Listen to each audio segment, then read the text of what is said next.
What's up, everybody? We're talking, that's right, what you saw, football 2018 projected top 10. Remember, we're shooting this before training camps, before the draft even, so keep that in mind. But yes, this is a football video. Make sure you're subscribed and hit that notification button. Dustin, it is a this is really exciting. We are doing something fun this year. We are running a video contest for someone to have their own show, or a group of people to have their own show on Fantasy Smack Talk during the season. It'll be a weekly video. We already have our waiver wire show we do. We already have our rankings show that we do. But other than that, we're looking to add another show, and we're looking to add someone else to do it. It will be a paid gig. You will not be able to quit your day job. I guarantee you that.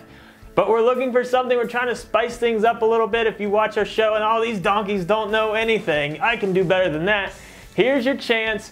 Click the link in the description. Check out the kind of the terms and the rules and all that fun stuff. But here's a great opportunity for you to have your own show on our channel. Check it out. We're excited to see what we get. Basically, we're looking to hire somebody. We reserve the right to hire nobody if everyone's terrible. If they're all terrible, then you just... I got faith in the Smack Talk community. Get those videos out there to us. Who's number one? Number one, Mr. Le'Veon Bell. I feel like he's been number one for a while now, and for good reason. Le'Veon Bell is just absolutely ridiculous, and I know there's some concerns, but he already did say he's going to play under that franchise tag. So if they can't work out a long-term deal, he'll probably miss some training camp like he always does. Who cares? But he will play under the tag. Last year he had almost 2,000 total yards. He had 11 total touchdowns, and he's just an absolute beast. And in PPR leagues, love him even more because he had 85 catches.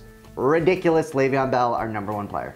And we did talk about this. Our top four, I mean, you can make such an argument to put them in any order, but we think Zeke's number two. I mean, you know, that offense, we still have confidence in that offense with him and Dak. We really think they're just going to progress together, get old together, kind of like Emmitt Smith and Troy Aikman. It just seems, it's got that same kind of feel. But in 10 games last year, you know, he had over 1,200 total yards, 9 touchdowns. The suspension stuff is hopefully all behind him. We don't have to hear about it anymore. He can just go play some football, play 16 games, be an amazing running back for you. We think Zeke is safe at number two. Number three, this guy bounced back in a big way, and that's Todd Gurley, the reigning Offensive Player of the Year in the NFL. Gurley was an absolute beast last year, over 2,000 total yards. You know, he had 19 total touchdowns. And you saw in that offense, while the quarterback plays a little bit suspect, 8 in the box, it didn't matter. He was going bonkers. He had some monster games. He can certainly break tackles. Like the fact he caught 64 balls as well. And it looks like the Rams are doing a lot to compile. They're going big right now. So there's going to be some new pieces there, but the one stable, the one constant is going to be feed the ball to Gurley, which is great for fantasy. And by the way, Dustin, how about the running backs coming back? This zero running back theory, dead like we called it. Yeah, that was never really a very good idea, but the receivers just let everyone down 2 years in a row for the majority of the early round receivers. But David Johnson, we got at number 4, and you know, it was just a wrist injury. It's not, you know, it was a fairly major one, but he's going to be 100%. But it wasn't a leg injury, so it's just like, oh, why doesn't he go back up into where he was, the top 2 pick? It's just a little scary just because they have Sam Bradford and Mike Glennon as their quarterbacks right now. You know, we'll see if they do something in the draft or whatever, but Bradford's probably going to be hurt week 1, and then you're stuck with Glennon, and then are you really all that excited about the weapons around him? I mean, I know he's still going to be a huge part of that offense. That's the reason we have him at 4, though. We think he's going to be amazing, but he has a few more question marks in terms of what's around him than the other guys do, so that's why we got Mr. David Johnson at 4. At number 5, we got our first wide receiver, and that's Antonio Brown. And if you're in a full point per reception league, you know, you could even take him higher. 101 catches last year, 1,500 yards, 9 touchdowns. But again, in a full PPR league, the thing about Brown is he's going to consistently be a stud for you every single week. He barely ever puts up a dud. You see 5 to 7 catches every single week as a minimum. But again, in like a half point, that's kind of how these rankings are. We just want those running backs over him because getting a stud running back is so important. But Antonio Brown is our clear-cut number 1 receiver this year and coming in at number 5. Next, one of the most exciting players from last year, Alvin Camara. This guy stormed onto the scene. And it was impressive. I mean, the stuff that he was doing was just very impressive in terms of just how well-rounded of a player he is. And I know Mark Ingram's still out there, but why would they take any touches away from Camara? If anything, they might even give him a few more this year. I mean, he had 81 catches last year for 826 yards. He had 13 total touchdowns. I mean, for a smaller guy, getting 13 touchdowns as a rookie, that was impressive. And we feel he's a first-round pick. We feel he makes sense at 6. That Saint offense is going to be putting up points like they always do. Camara is a fun mid-first-round pick. And if you think we're nuts on Camara, think about it. He beat out all these other rookies for Rookie of the Year, Offensive Rookie of the Year. So he obviously was a stud, and it really feels like the second half is when he really started blowing up. Hey, they didn't use him a ton at the beginning. No. So. Oh, but he looked so good at the beginning. We knew it was coming. Yeah. Waiver wire show. Dust talked about him, I think, every week. Guy I want to talk about is Leonard Fournette, one of the rookies that we thought was going to be a beast, that was a beast, obviously didn't Rookie of the Year. However, he had over 1,300 yards in total yards in just 13 games. You know, with that Jacksonville offense, everyone knew exactly what was happening after week 1. It was feed the ball to Fournette, see what he can do. He's going to be doing that again. I think double-digit touchdowns. He had double-digit last year. I think it's very realistic that a player like him, you feel much better about his double-digit touchdown potential because he does get all of the red zone, the short line, and he's going to get the yards. So he's a true workhorse, which seems more and more rare in the NFL. And at number 7, it's a solid pick for you. Number 8, we got another guy that was rookie last year, Harima Hunt. Now this is a guy we did like coming in. Harima Hunt? We did like him coming into the year. He was on our deep sleeper list. When Ware went down, we liked him as a high upside RB2, but we did not see RB1 potential his rookie year. The kid played amazing, and he's worthy of a first-round pick. But you're going to see him ranked kind of all over the place in the first round. We got him at 8 because there are some question marks. Mahomes is out there. We're not sure how that's going to change the offense.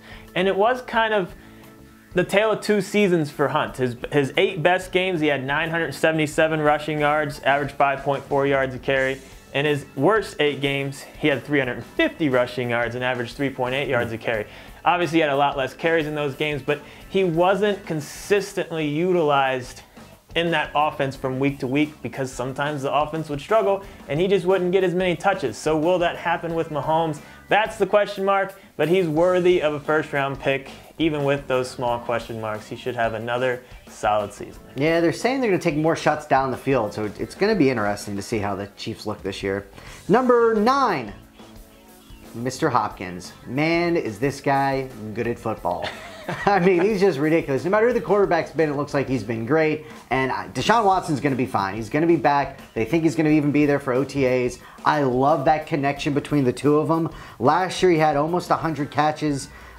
Was just absolutely fantastic overall. The thing that I really like about Hopkins is he grows with Watson is the fact that he's just a red zone threat at all times. He can get so many jump balls. I just feel very comfortable with him. With a lot of uncertainty when it comes with wide receivers this day and age, he's one of those constant that I just feel good. So at the end of the first round, you know, there's other running backs you could be looking at here, but just Watson's a guy that I think is going to really anchor that wide receiver core for you. It's just amazing that even after Watson went down, Hopkins, it was not like Jordy Nelson. Hopkins did not go away. Certainly was not. The last one, our 10th pick, this one's tricky. Do we go Jordan Howard? Do we go Beckham? Do we go Melvin Gordon? Mark Ingram? There's a lot of people to consider. We're going Saquon Barkley. We're going with the rookie. Obviously, when we're shooting, we don't know where he's going to land. But I think he probably goes top 4 picks, which means he's going to Cleveland, Giants, or the Jets as it sits right now, depending on if there's any trades or whatnot. But if he goes to any of those 3 teams, any team that takes him, they're going to be taking him to use him as their workhorse. Why else would you take a running back early in the first round? And we've seen success from rookie running backs getting drafted early. You go back to Zeke, the 3 rookie running backs that were already on this list.